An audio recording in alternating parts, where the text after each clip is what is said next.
management buyout can tend to be quite a popular way of moving a transition of a business forward, whereby the current owners have decided that they're ready to move on or take more of a back seat, and there's a management team in the business who wants to take that business on, and therefore they're looking to transition into ownership of the business.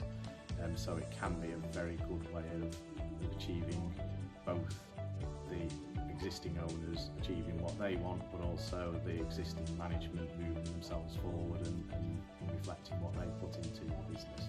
So a management buyout will tend to be where there's a strong management team, and that's a key part of it. Is the management team appropriate to be able to take the business forward?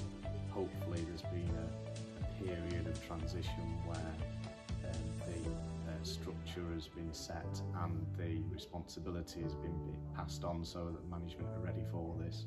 And then the management buyout is a way of the owner achieving an objective of getting money out of the business from a disposal and moving the business on. That can be achieved in a number of ways, in terms of funding structure, in terms of structure of the way it's done. So there's really a need to make sure you get the best advice on how is this going to be achieved, how can it work for both parties, and making sure there's a collaborative approach to achieve the objective.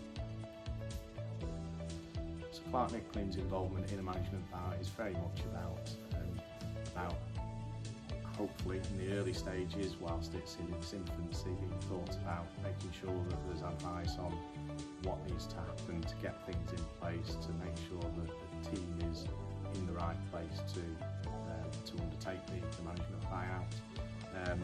But then moving on from that, it's about looking at the structure. How is it going to be achieved?